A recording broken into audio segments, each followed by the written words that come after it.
하나님 감사합니다. 오늘도 하나님의 말씀 앞에 나와서 하나님이 우리에게 명령하시고 부탁하시는 것을 잘 듣고 판단하며 그 말씀을 우리의 삶에 잘 적용시킬 수 있는 거룩한 교회들이 되도록 도와주시옵소서. 말씀을 전하는 자도 듣는 자도 한 성령으로 충만하여서 우리가 하나님의 자녀인 것을, 자녀답게 살고 있는 것을 언제 어디서나 증거하고 증거받으며 살 수 있도록 역사하여 주시옵소서. 믿음으로 언금한 손길들 위에 복을 주시고 하나님이 우리에게 이미 베푸신 것들을 인정하며 감사하고 고백하여 싸우니 앞으로 도우실 일들도 기대하고 소망하는 믿음의 역사를 잘 이루며 살아가도록 도우시고 후원하여 주시옵소서. 예수님의 이름으로 기도하였습니다. 아멘. 하나님의 말씀은 로마서 8장 12절부터 17절까지 말씀을 함께 합독하겠습니다. 로마서 8장 12절부터 17절까지 말씀입니다. 함께 읽습니다. 시작. 그러므로 형제들아 우리가 빚진 자로 돼 육신에게 져서 육신대로 살 것이 아니니라. 너희가 육신대로 살면 반드시 죽을 것이로되 영으로서 몸의 행실을 죽이면 살리니 무릇 하나님의 영으로 인도함을 받는 사람은 곧 하나님의 아들이라.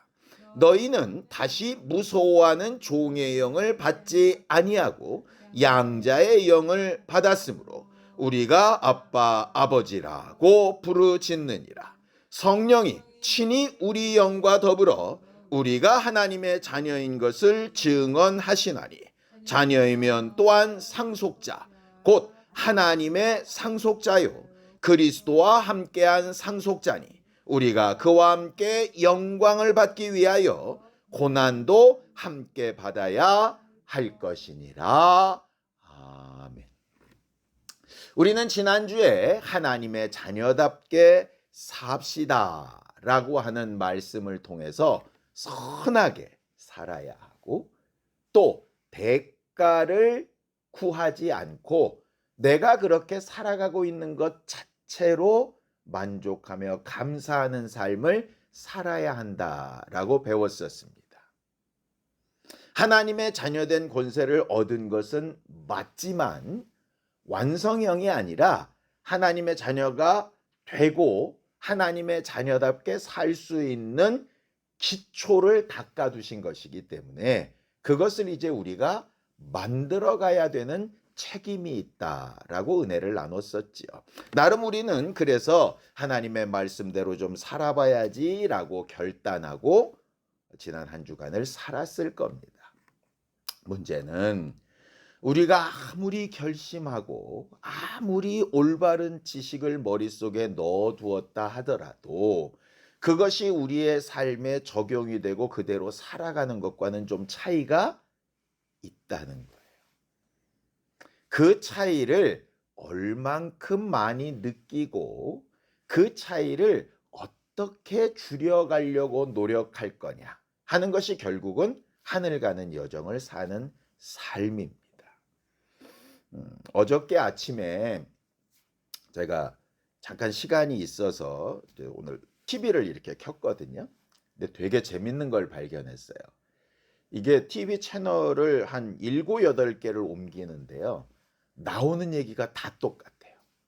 살 빼는 법, 혈압 낮추는 법, 관절 건강 회복하는 법, 뭐 다 이런 거더라고요. 그게 한 8시쯤 시간대인데 그때 모든 내용이 다 똑같아요. 뭐 뭘 먹으면 좋다, 어떤 운동을 좋다, 뭐 이런 것들이더라고요. 전부 다. 너무 신기했어요. 뉴스 빼면 다 똑같은 그런 정보 프로그램들이더라고요. 그런데 그 정보 프로그램 밑에 이렇게 글이 하나 나오는데 뭐라 그러느냐? 이 내용은 이 사례자의 경험에 비추어진 것이니 검증되지 않았습니다. 뭐 이런 글들이 있어요.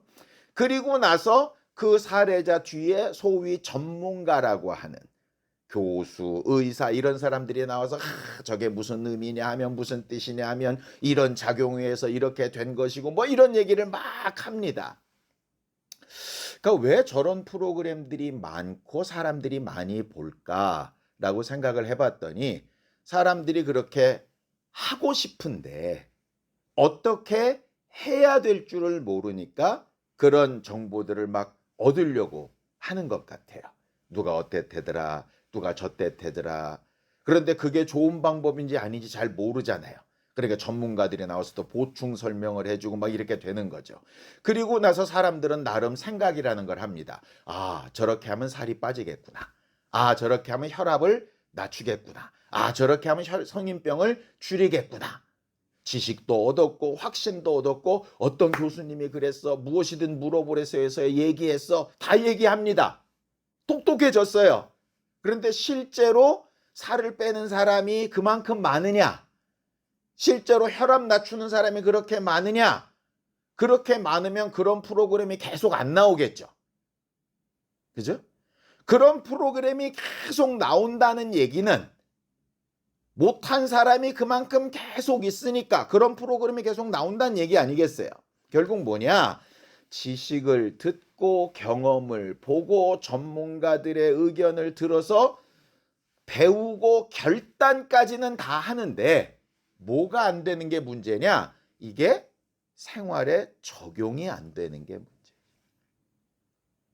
그 사람처럼 그렇게 꾸준하게 계속해서 자기를 단련시키고 훈련하는 일이 없다 보니 아는 것은 이만큼이고 들은 것은 엄청나게 많은데 실제 내 몸 상태는 아는 것과 전혀 상관이 없다는 거예요. 이걸 신앙생활에 비추어 봐도 저는 똑같다고 생각합니다.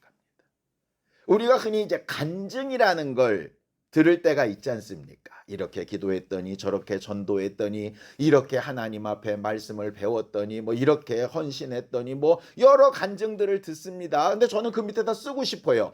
이 사례는 이 사람에게 적용되는 부분입니다. 그리고 목사들이 나와서 그렇게 된 이유가 뭐냐면 말씀에 이렇게 돼 있고 저렇게 돼 있고 막 설명을 합니다.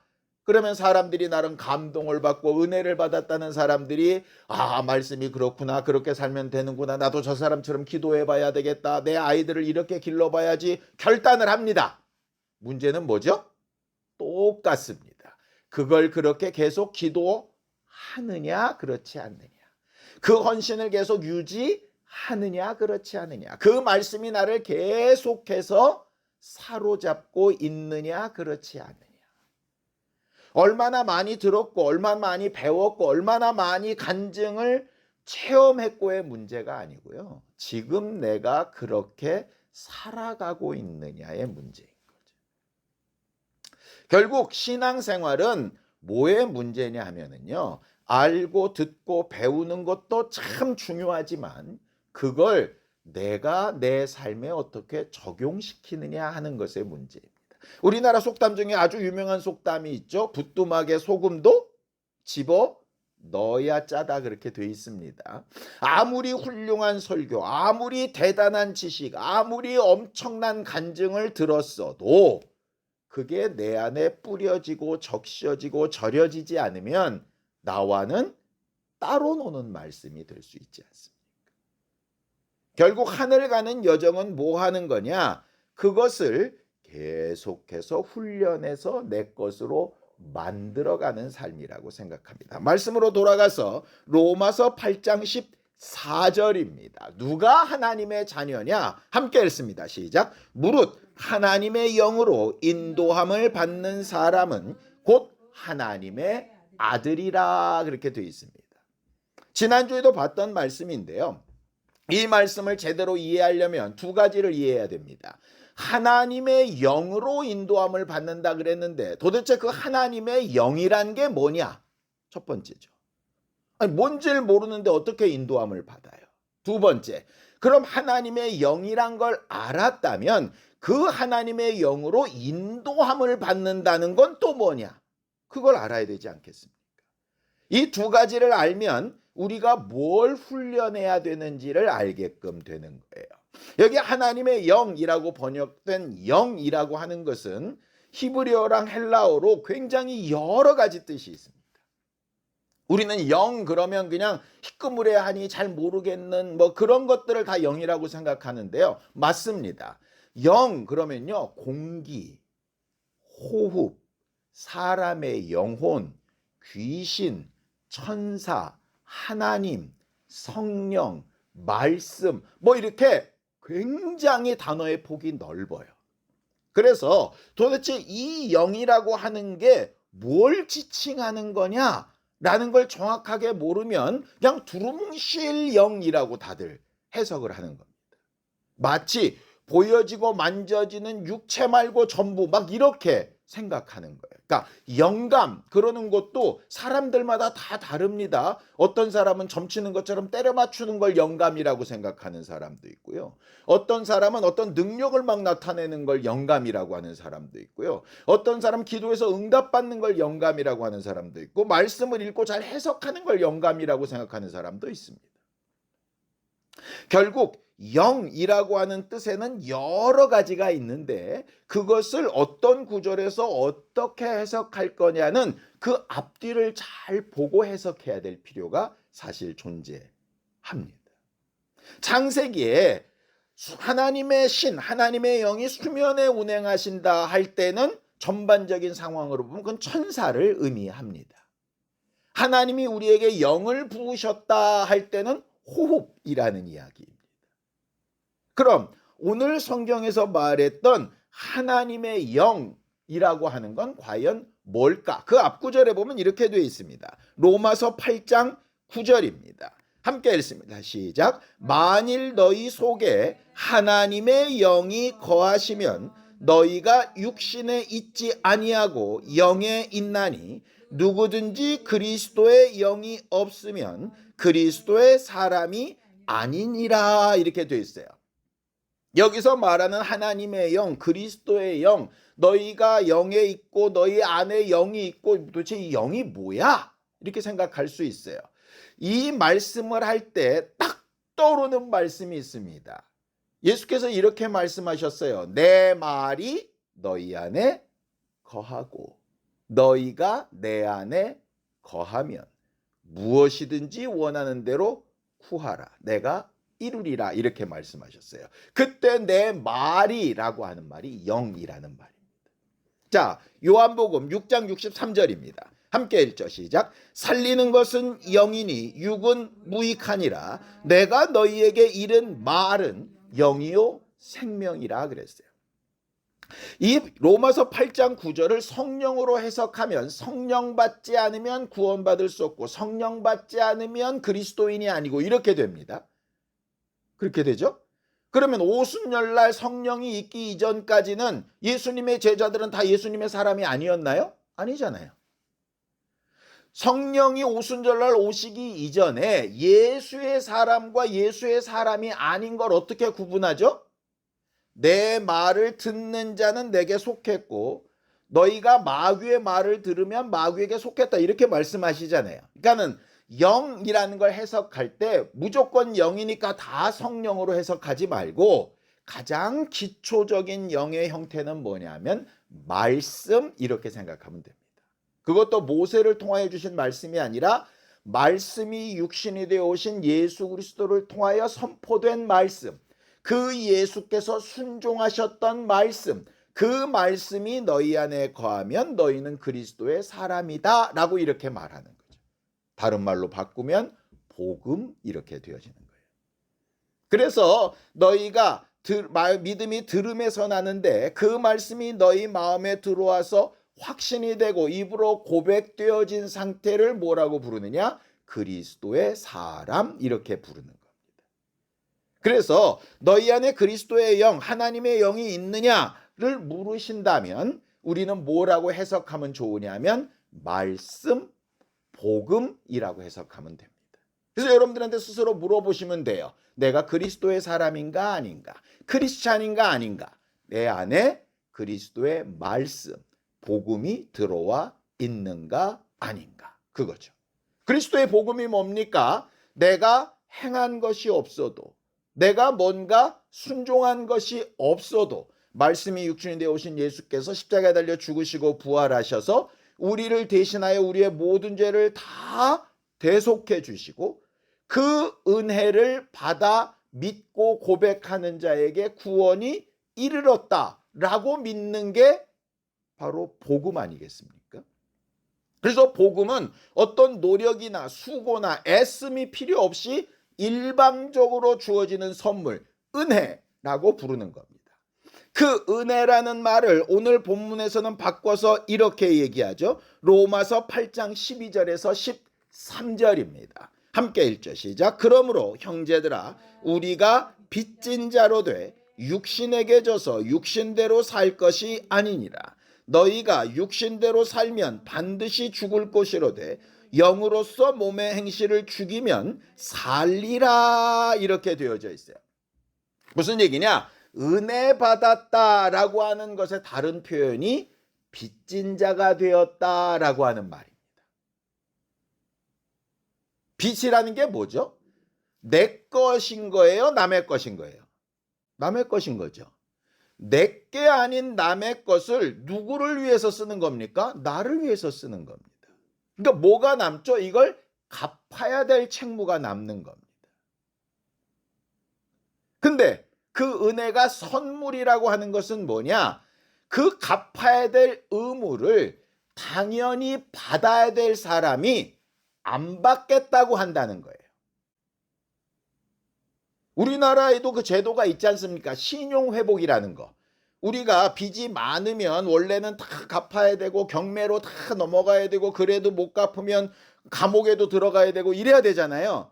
그런데 나라에서 도무지 이 사람이 정상적인 생활을 하려면 이 빚을 갖고는 안 되니까 탕감해 준다. 이게 신용회복 아닙니까? 그래서 다시 살아갈 수 있도록 하는 거죠. 그러니까 은혜 받았다라고 하는 말은 우리가 신용회복을 받았다라고 생각하면 돼요. 우리가 갚은 것이 없이. 그러면 자, 이미 탕감을 받았으면 우리가 다시 갚을 필요가 있습니까? 없습니까? 갚을 필요가 없죠. 그럼 갚을 필요가 없다고 하는 자유함에 술 먹고 도박하고 놀러 다니고 하면 됩니까? 안 됩니까? 법상으로는 괜찮아요. 에? 법상으로는 그렇게 살았다 그래서 다시 빚이 생겨나거나 다시 갚으라 그러거나 그러지 않습니다. 그러나 뭐가 남죠? 손가락질이 남죠. 그걸 뭐라고 부르죠? 모럴 해저드, 도덕적 해이라고 부릅니다. 빚진 자가 빚을 탕감받았으면 그 감사함에 걸맞게 살아야지, 빚이 없어졌다고 흥청망청 살면 저런 걸 위해서 왜 빚을 탕감해 준 거야? 라고 하는 말이 생기지 않겠습니까? 결국 오늘 로마서 말씀은 뭐냐면요. 너희들이 복음에 합당히 생각 안 하면 다시 지옥 간다. 이 말이 아니에요. 한번 탕감해 줬기 때문에 그걸 다시 책임을 묻지는 않는다. 다만 은혜 받은 사람답게 살지 않으면 지옥 갈 죄는 아니나 반드시 죽는 부분이 있다. 이렇게 얘기하는 거잖아요. 그렇죠? 그럼 하나님의 말씀, 하나님의 영, 복음으로 산 건 뭐고 죽은 건 뭐냐? 이걸 또 알아야 되지 않겠습니까? 그 다음 구절이 또 있는 거예요. 자, 로마서 8장 10절입니다. 함께 읽습니다. 시작. 또 그리스도께서 너희 안에 계시면 몸은 죄로 말미암아 죽은 것이나 영은 의로 말미암아 살아있는 것이니라. 이렇게 되어졌어요. 이게 무슨 얘기냐? 이런 겁니다. 우리가 죄인으로 아담의 영을 받은 죽은 영과 죄 때문에 이미 사망과 저주를 갈 수밖에 없는 몸, 육체로 살아가는 존재였습니다.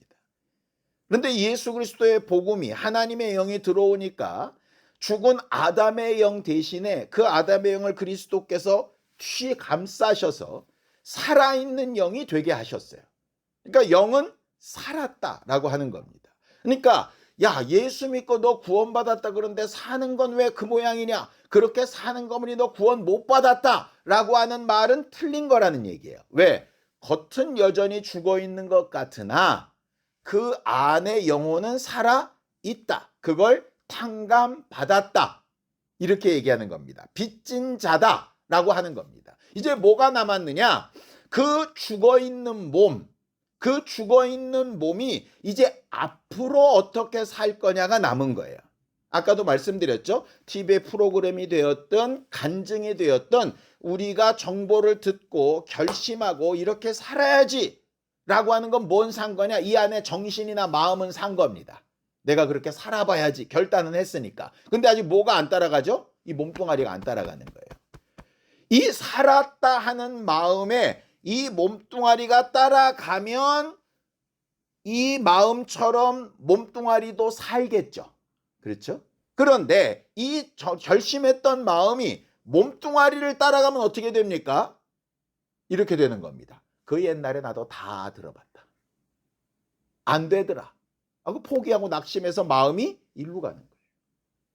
결국 하나님께서 우리한테 요구하시는 건 이미 영혼은 은혜로 빚진 자처럼 구원해 놨으니 그 영혼에 걸맞는 삶으로 네가 어떻게 따라 붙을 거냐, 그거에 대해서 하늘 가는 여정을 남겨두신 것이란 말이죠.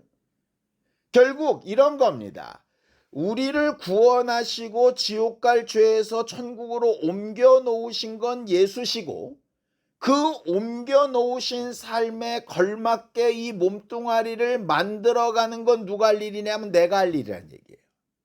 그래서 하나님께서 하신 일은 하나님이 이미 영광을 받으셨고, 그 일을 내가 얼만큼 절실하게 성실하게 잘 감당하느냐에 따라서 그 수고를 굳이 갚으실 필요가 없지만 그 수고까지도 갚아주시겠다고 하는 거예요. 왜? 기쁘셔서.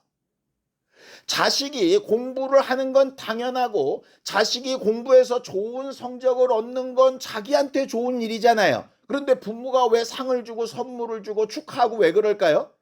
기뻐서요. 거래 관계가 아니라 기뻐서. 그러니까는 하늘로부터 오는 면류관이나 상급은 내가 하나만큼 했으니 2개 받는 월급이 아니고요. 내가 마땅히 해야 되는 일을 잘했을 때 하나님이 그냥 기뻐서 베푸시는 거란 말이에요. 그러니 내가 이렇게 수고했는데 왜 안 줍니까? 라는 말이 통용이 안 되는 거예요. 그래서 헛된 기대를 따라서 신앙생활하지 말고, 물론 어린아이 같은 신앙이라면 그럴 수 있겠으나 이제는 내가 나를 위하여 내게 주신 자격을 잘 사용하면 그가 기쁘셔서 얼마든지 내가 바라고 생각하는 것보다도 더 크고 아름다운 것으로 주실 수 있다는 거죠. 그 하나님과의 관계를 만들어가고 경험해가는 것이 결국 하늘 가는 여정인 겁니다. 이 일에 가장 중요한 기능을 하는 게 뭐냐? 하나님의 영, 말씀이라고 하는 거예요. 보세요. 천사들이 임의로 움직이는 게 아니라 하나님의 말씀에 따라 움직입니다. 그렇죠? 예수님조차도 임의로 하지 아니하시고 하나님이 하라 하시는 말씀만 하시고 그 말씀에 순종하십니다. 그렇죠? 하나님 스스로조차도 하신 말씀의 제안을 받습니까? 안 받습니까? 받습니다. 그래서 하나님으로 해석하든 천사로 해석하든 성령으로 해석하든 다 좋은데요. 그 모든 것을 뭉뚱그려서 한마디로 표현할 수 있다면 말씀입니다. 결국 내 안에 하나님의 말씀이 얼만큼 차지하고 있는가, 내 모든 선택과 결정과 판단에 하나님의 말씀이 얼만큼 영향을 미치고 있는가 하는 건 매우 중요한 문제이죠. 아이들이 태어나서 자라면서 누구의 영향을 가장 많이 받습니까? 부모의 영향을 받습니다. 사춘기가 되면 누구의 영향을 가장 많이 받죠? 친구들의 영향을 많이 받습니다. 그리고 결혼하고 나면 누구의 영향을 가장 많이 받아야 될까요? 서로 배우자에게 영향을 받아야 됩니다. 이게 정상이거든요. 근데 언제 문제가 생기느냐? 그렇게 변화돼야 되는, 영향받아야 될 대상들이 정확하게 변화가 안 되면 이상한 결과들이 나오기 시작합니다. 결혼했는데도 친구들 따라가거나 결혼을 했는데도 엄마 아빠 따라가게 되면 그 가정은 정상적인 가정을 이루기가 쉽지 않습니다. 그렇지 않겠습니까? 결국 부모 입장에서야 사춘기 되더니 저게 내 말 안 듣고 친구들끼리 하네? 서운할 수 있지만 그건 매우 정상적인 기능이라고요. 내 품 안에 자식이 결혼해가지고 배우자와 함께 뭔가를 선택하는 게 서운할 수 있으나 그건 매우 정상적인 변화라고요. 똑같이 내가 지금까지 살아왔던 지식이나 감정이나 관계들이 있는데 하나님의 말씀으로 구원받고 내 영혼이 살은 다음부터는 내 죽을 몸도 살기 위해서 이제 말씀으로 영향받는 변화가 필요한 거죠. 그런데 그 변화가 삽시간에 됩니까? 안 돼요. 이게 중첩되는 과정들이 있으면서 점점 한쪽은 줄어들고 점점 한쪽은 늘어나야 이렇게 페이드 인 페이드 아웃 되듯이 화면이 싹 전환되듯 이렇게 되지 않습니까? 지금 우리의 신앙생활이 어떤 과정이냐면 그 과정을 하고 있는 거예요. 그런데 이게 이렇게 자연스럽게 변해야 되는데 갔다가 왔다가 그러면 이 장면도 아니고 저 장면도 아니고 하나님께 속한 것도 아니고 안 속한 것도 아니고 세상 사람도 아니고 세상 사람이 아닌 것도 아니고 이렇게 어정쩡하게 계속 살아가고 있는 거예요. 어정쩡하겠죠. 왜냐? 우리는 영혼과 육체를 동시에 가지고 있으니까 어정쩡할 수밖에 없습니다. 자, 성경을 볼까요? 로마서 8장 11절입니다. 함께 읽죠. 시작. 예수를 죽은 자 가운데서 살리신 이의 영이 너희 안에 거하시면 그리스도 예수를 죽은 자 가운데서 살리신 이가 너희 안에 거하시는 그의 영으로 말미암아 너희 죽을 몸도 살리시리라 이렇게 되어 있어요. 거기 예수를 죽은 자 가운데서 살리신 이가 누굽니까? 아버지 하나님이십니다. 그렇죠? 그 아버지 하나님의 영은 뭐겠습니까? 말씀, 성령 이렇게 되겠죠. 또 보내시는 천사 이렇게 될 겁니다. 말씀이 됐든 성령이 됐든 천사가 됐든 구원받은 이후에 다가오는 것들은 뭘 살리는 말씀이라고요? 죽을 몸을 살리는 말씀이에요. 보세요. 예를 하나 들게요. 그러면은 그 몸이 제대로 회복되기 전까지 구원받았다는 거야? 안 받았다는 거야? 이렇게 고민하는 사람한테 물어보겠습니다. 여러분, 난자와 정자가 만났을 때 세포가 이렇게 하나가 되면 그걸 배아라고 부릅니다. 그렇죠? 그게 어느 정도 분할이 돼서 어머니의 이 아기 집에 착상이 되면 태아가 되겠죠? 그게 10달 동안 자라서 나오면은 이제 영아가 되지 않겠습니까? 자, 언제부터 사람이죠? 애매합니다. 그렇잖아요? 그런데 우리는 언제부터 귀하게 여기죠? 이게 합쳐져서 정상적으로 착상이 돼서 세포 분열이 시작되게 되면 우리는 이미 사람이라고 봅니다. 그렇죠? 그러니까 함부로 유산 안 하잖아요. 막 귀하게 여기잖아요. 이 아이가 유산되지 않게 하기 위해서 온갖 노력을 다하지 않습니까? 무슨 얘기냐? 그 태아나 착상된 건 사람의 기능도 못하고 아무것도 못합니다. 그런데 뭐는 가지고 있느냐? 생명력은 가지고 있어요. 그러니까 구원을 받았다라고 하는 것은 마치 배아나 태아라고 생각하자고요. 문제는 뭐냐? 그 아이가 정상적으로 어머니 뱃속에서도 커야 되고요. 나와서도 커야 되고요. 컸다고 다 큰 게 아니라 그게 세월이 가면서 점점점 지적인 능력도 마음도 육체도 늘어야 되잖아요. 그 성장이 계속 돼야 돼서 사람 역할을 할 때 우리는 뭐라고 부르느냐? 성인, 진짜 사람이 되었다 이렇게 부르잖아요. 그 전까지는 미성년, 아직 사람이 안 된 존재 이렇게 부르지 않습니까? 아니 태아에서부터 사람이라니까요. 그런데 왜 사람이 아니라 그랬다가 이때부터는 사람이라고 합니까? 기준이 달라서 그래요. 그러니까 우리가 구원받았냐 안 받았냐는 마치 생명이 잉태된 것처럼 생명 자체가 됐냐 안 됐냐, 사라졌냐 여전히 살아있냐 이 문제예요. 그거는 우리가 의심할 바가 없다 이 말이에요. 왜? 내 힘이나 내 능력이나 내 수고로 된 문제가 아니기 때문에.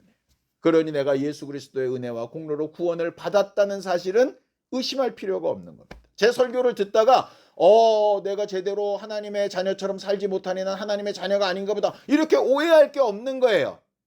하나님의 자녀인 건 맞으나 하나님의 자녀로 사는 것은 다른 문제죠. 정보를 아는 것과 실제로 내 삶의 결과가 나타나는 게 다른 문제인 것처럼. 그렇죠? 내가 그렇게 살지 못하고 있다고 내가 가지고 있는 지식이 잘못된 건 아닌 거잖아요. 그러니 이제 이미 이루어 놓으신 영혼의 구원은 하나님의 손에 맡겨 놓고 우리는 뭐 하기를 힘쓰는 사람이냐? 계속해서 이 죽을 몸이 살아가고 성장하고 하는 기능에 익숙해질 수 있도록 노력해야 되는 존재인 거예요. 아이들이 살아가다 보면 아플 때도 있죠. 어쩔 때는 넘어져가지고 상처가 날 때도 있습니다. 하지 말아야 될 일을 해가지고 야단을 맞을 때도 있습니다. 그러나 그 성장이나 가는 방향이 멈추나요? 안 멈추죠. 안 멈춰야 정상이죠. 결국 우리의 신앙생활이 남들이 보기에 내가 보기에 하나님의 말씀에 비춰 미흡하기도 하고 부족하기도 하고 모자랄 수 있습니다. 그러나 뭐는 잃어버리면 안 되느냐? 내가 가는 방향과 변화하고 성장해야 되는 그 길을 멈춰서거나 뒤로 돌아가거나 포기하거나 내 스스로 끝장내면 안 되는 거죠. 우리한테 그럴 자유는 없는 겁니다. 그걸 성경에서는 뭐라고 부르느냐? 상속자가 되어져 가기 위하여 영광을 받기 위해 고난도 받아야 된다 이렇게 말하는 겁니다. 거기서 말하는 고난은 뭐 대단한 순교하는 고난을 얘기하는 게 아닙니다. 아주 비근한 예로 살을 빼려면 식단을 조절하고 움직이기 싫은 걸 움직이고 아주 단순한 거잖아요. 그렇죠? 그런데 이 단순한 걸 우리가 잘 못하잖아요. 왜? 이게 식단을 조절한다는 건 먹고 싶은 걸 안 먹는다는 얘기고 먹기 싫은 걸 먹어야 된다는 얘기잖아요. 그죠? 운동을 한다는 건 내가 하기 싫은 걸 뭔가 해야 된다는 얘기잖아요. 그게 실상은 고난이죠. 그런데 왜 해야 됩니까? 내가 해야 되는 목적이 있으니까요.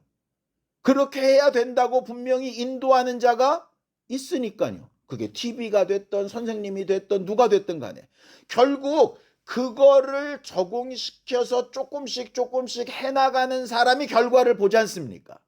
우리의 신앙생활은 그거 하는 겁니다. 그런데 자꾸 어떻게 생각하느냐? 우리의 구원이 일순간적으로 우리의 의지나 노력과 상관없이 짠! 하고 되었다 보니 모두 짠 되기를 원하느냐? 성령이 오시면 은혜를 받으면 뭔가 외부적인 영적인 능력이 충만해서 누가 안수를 받든 기도원에 가서 무슨 대단한 무슨 역할을 하건 그러면 마치 죄인에게서 하나님의 자녀로 신분이 순식간에 뒤바뀌듯 그런 성장이나 변화도 순식간에 되기를 기대하는 잘못된 믿음들이 있더라는 거예요. 그래서 성령 받으면 변합니다. 성령 받으면 다 됩니다. 천만에 성경에 어디 그렇게 되어 있습니까? 아까도 우리 죽을 몸을 살리는 거는요. 우리가 주를 구주로 고백하는 우리 믿음과 더불어 성령께서 매 순간 한 걸음씩 인도해서 죽을 몸을 살려가신다 이렇게 되어져 있지 성령 오면 갑자기 짠 하고 변한다고 된 적이 없거든요. 근데 자꾸 그렇게 로또 맞듯이 짠 하고 변하는 걸 요청해요. 성령이 오셔서 하는 일이 뭡니까? 이겁니다. 요한복음 16장 8절입니다. 함께 읽죠. 시작. 그가 와서 죄에 대하여 의에 대하여 심판에 대하여 세상을 책망하시니라. 뭘 책망하시느냐? 사람들이 가지고 있는 의와 죄와 심판에 대한 잘못된 기준을 책망하신다는 얘기예요. 그게 죄와 의와 책망의 기준이 아니라 이거야 라고 가르치시는 거예요. 죄와 의와 심판에서 끌어내시거나 변화시켜 주신다고 돼 있지 않습니다. 이게 기준이야 라고 가르친다는 얘기예요. 마치 TV에서 정보가 흘러나오듯이 목사가 설교로 여러분들한테 이렇게 살아야 됩니다라고 말하듯이 가르치신다는 거예요. 그럼 가르치셨으면 우리는 뭐 해야 됩니까? 배우고 움직여야죠. 그건 누가 해야 되는 문제예요? 내가 해야 되는 문제예요. 자, 그 다음 구절. 요한복음 16장 13절입니다. 함께 읽죠. 시작. 그러나 진리의 성령이 오시면 그가 너희를 모든 진리 가운데로 인도하시리니 그가 스스로 말하지 않고 오직 듣는 것을 말하며 장래일을 너희에게 알리시리라 이랬습니다. 하나님의 영으로 인도받는다는 게 뭐냐? 계속해서 가르치시고 생각나게 하시고 이쪽으로 해야 된다라고 하신다는 거예요. 우리를 들어다가 옮겨주신다는 얘기가 아니고, 그렇죠? 인도한다는 얘기는 야, 그 길 아니야, 이쪽으로 가, 저쪽으로 가 하신다는 얘기예요. 그러면 이쪽으로 가는 건 누가 해야 돼요? 내가 해야 되는 거잖아요. 결국 무슨 문제냐? 죽은 영을 살리시는 건 예수께서 하신 일, 죽을 몸을 살려 성장시켜 나가야 되는 건 우리가 해야 될 일, 이 두 가지가 합쳐진 걸 하늘 가는 여정으로 살아가는 하나님의 자녀된 삶, 이렇게 하는 거예요.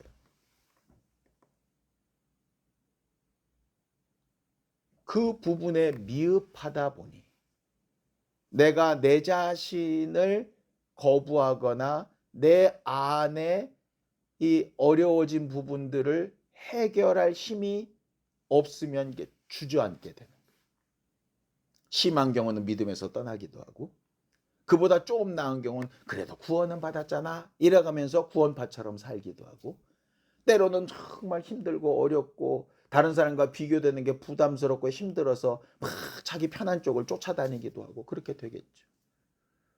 성경이 바라시는 것은 내가 할 수 없는 걸 인정하고, 하려고 하되 안 되는 부분은 주께 도움을 요청하고, 주의 힘을 도움받아서 하나 했던 걸 두 개, 두 개 했던 걸 세 개, 세 개 했던 걸 네 개, 주님 앞에 가기까지 끊임없이 포기하지 않고 계속 가는 걸 요구하시는 거예요. 전도도 마찬가지, 양육도 마찬가지, 목회도 마찬가지입니다. 참 위로가 되는 말씀 하나 있죠. 우리가 정말 어렵고 힘들고 벽에 부딪힌 것처럼 느껴졌을 때 하나님은 감당할 만한 시험밖에는 허락하지 아니하시고, 정말 안 되겠다라고 생각하시면 피할 길을 내주시겠다고도 약속하셨어요. 그 말씀 믿고 매 순간 나를 변화시켜 인도받아 가며 고난을 감당하고 이겨나가는 것이 결국 하늘 가는 여정의 삶이라는 거예요. 그걸 어떻게 감당할 거냐? 쉽지 않으니 동역자가 필요한 거고, 함께하는 사람들의 응원과 함께 가는 그 길을 통해서 위로도 받고 힘을 얻고 살아갈 수 있는 것 아니겠습니까? 우리의 신앙생활이 그렇게 하나님의 자녀답게 살아가는 일에 조금씩 더 잘 훈련받는 귀한 기회가 될 수 있게 되기를 예수님의 이름으로 축원합니다. 함께 기도하겠습니다. 하나님 아버지, 하나님께서 우리 모두를 도우시고 인도하여 주셔서 하나님께서 일하시는 거룩한 증거를 보는 기쁨으로 충만하게 하여 주시고, 하나님 앞에 한 걸음씩 하나님의 자녀다운 살아있는 삶으로 한 걸음씩 성장하는 우리 모두가 되도록 도우시고 인도하여 주시옵소서. 하나님, 이미 국가대표가 된 1등급의 선수라 할지라도 자기를 계속해서 훈련시켜 더 나은 선수가 되어져 가기를 노력하고 기록을 단축하기를 애쓰는 것처럼 우리도 이미 주의 은혜로 하나님의 자녀가 되었사오니 하나님의 자녀답게 살아가는 일을 잘 연습하고 훈련하는 사람들이 되게 하셔서 언제 어디서 우리를 부르시든 하나님의 자녀다운 삶으로 바로 서서 우리 스스로에게도 다른 사람들에게도 증거가 되는 거룩한 일꾼들이 되게 도와주시옵소서. 예수님의 이름으로 기도하였습니다. 아멘.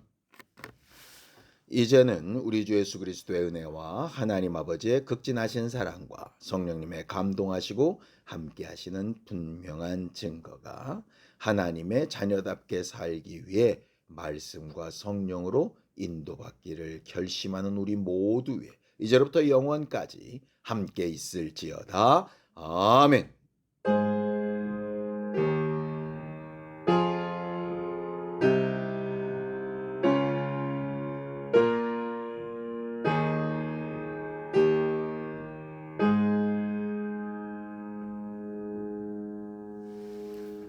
말씀이 생각나고 말씀으로 제안받고 말씀의 응원을 받는 우리 모두가 되기 바랍니다. 수고하셨습니다. 감사합니다.